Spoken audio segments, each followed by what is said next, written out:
మాజీ ముఖ్యమంత్రి బహుజన సమాజ్వాదీ పార్టీ నేత భావి భారత ప్రధాని బెహెన్ కుమారి మాయావతి జన్మదినాన్ని ఆ పార్టీ నేతలు నాయకులు నగరంలోని తెలంగాణ చౌక్లో అత్యంత ఘనంగా నిర్వహించారు.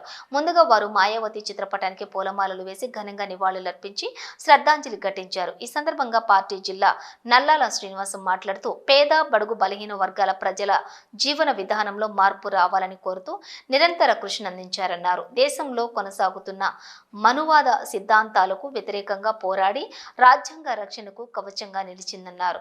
ప్రజాస్వామ్యాన్ని నిలువెత్తు సాక్ష్యంగా నిలిపిన రాజ్యాంగాన్ని మార్చేందుకు బీజేపీ దాని అనుబంధ పార్టీలు కుట్రలు పన్నుతున్నాయని చెప్పి దాన్ని తమ తీవ్రంగా పార్టీ అడ్డుకుంటుందని అన్నారు. ఈ కార్యక్రమంలోని బీఎస్పీ నేతలు కార్యకర్తలు పాల్గొన్నారు.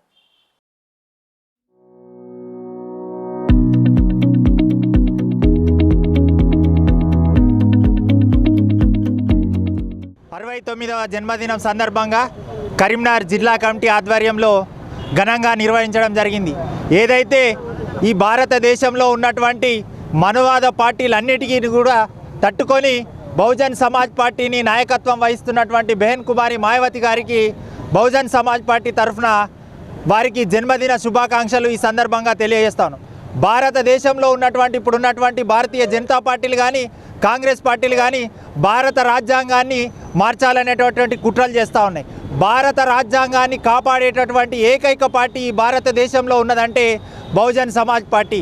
దానికి నాయకత్వం వహిస్తున్నటువంటి ఉక్కు మహిళ బెహెన్ కుమారి మాయావతి గారు ఈ జన్మదినం సందర్భంగా ఇంకా రానున్నటువంటి రోజుల్లో ఈ భారతదేశానికి కూడా ప్రధానమంత్రి కావాలని చెప్పి మేమందరం కూడా ఆశిస్తున్నాం. ప్రజలందరూ కూడా ముక్త కంఠంతో కూడా ఏదైతే బలహీన వర్గాలలో ఉన్నటువంటి బహుజనులందరికీ కూడా రేపు రాజ్యాధికారం రావాలంటే రాజ్యాధికారంతో మనందరి హక్కులు కూడా కాపాడేటటువంటి పరిస్థితి ఉందని చెప్పినటువంటి గొప్ప వ్యక్తి మాయావతి గారు అని చెప్పి కరీంనగర్ జిల్లా కమిటీ ఆధ్వర్యం లోపల మాయావతి గారి జన్మదిన వేడుకలను ఘనంగా నిర్వహించడం జరుగుతూ ఉన్నది.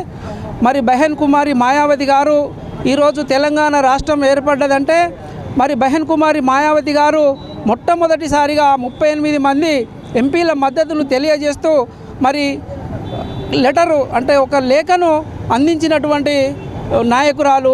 ఈరోజు తెలంగాణ రాష్ట్రం ఏర్పడ్డదంటే దానికి ప్రధానమైనటువంటి కారకురాలు బెహెన్ కుమారి మాయావతి గారు అనేటువంటి విషయాన్ని తెలంగాణ రాష్ట్ర ప్రజలందరూ కూడా గుర్తించవలసినటువంటి అవసరం ఉన్నది.